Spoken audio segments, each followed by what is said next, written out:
l'Alliance des démocrates pour le développement intégral, ADODI, alerte sur des interpellations de certains de ces jeunes militants à Saint-Cassé, plus précisément dans le village de Samomoni dans la nuit du mardi 14 à mercredi 15 mai 2024 aux environs de 3 h du matin. Le parti, lors d'une conférence de presse ce 16 mai, a relaté les faits et annonce et alerte l'opinion nationale et internationale sur ces faits. ADODI. Déclaration liminaire. Hier mercredi 15 mai 2024, aux environs de 3 h du matin, les populations du village de Samomoni dans le canton de Biancouri, préfecture de Saint-Casse, ont été réveillées par un groupe de gendarmes, qui sont rentrés dans les maisons, ont tabassé femmes, hommes et enfants et ont arrêté des jeunes gens. Dans leur course-poursuite, les gendarmes togolais ont traversé la frontière et ont arrêté d'autres jeunes gens en territoire ghanéen. La population du village ghanéen a opposé une résistance à l'assaut des gendarmes togolais, a réussi à leur arracher une arme et un jeune s'est échappé avec les menottes. Au total,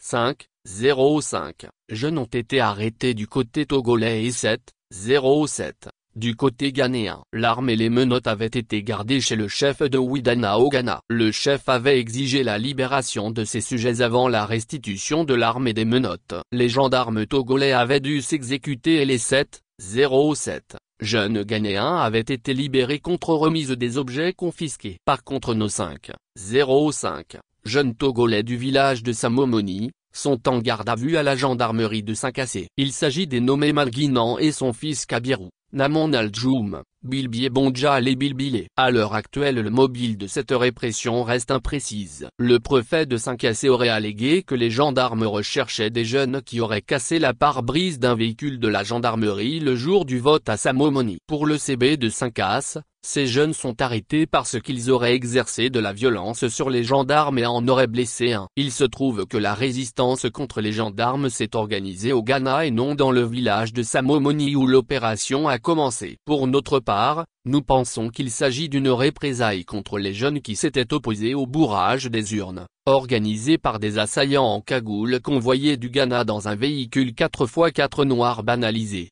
le jour même du vote le 29 avril 2024. C'est ce véhicule dont la pare-brise avait été cassée dans les échauffourées avec les gros bras cagoulés et non un véhicule des gendarmes. Voir les images qui étayent les faits. Sur les lieux, le jour du vote, les gendarmes de la brigade de Biancouri n'étaient pas venus. Il n'y avait aucun véhicule des gendarmes. Au regard de ce qui précède, l'ADODI dénonce l'injustice flagrante dont font preuve les autorités dans le traitement de cette affaire. Il y a là la pratique d'un poids de mesure. Des citoyens intègres, ayant osé s'opposer à la fraude, sont traqués, tandis que ceux qui ont entraîné des troubles pour bourrer les urnes et qui ont commis des actes de violence sur des candidats de l'ADODI, demeure libre, échappant à toute forme de poursuite. Un de nos candidats avait même été gravement blessé, plongé dans un coma qui avait duré toute la journée du 29 avril. Les auteurs de ces actes, clairement identifiés, ne sont toujours pas inquiétés. C'est la population qui a défendu son droit au vote qui est la cible des représailles. C'est pourquoi l'ADODI tire cette sonnette d'alarme pour que cessent ces exactions et pour demander la libération immédiate et sans condition des jeunes Togolais arrêtés sans raison valable. Elle exige des forces de l'ordre, de défense et de sécurité une impartialité absolue dans le traitement du dossier,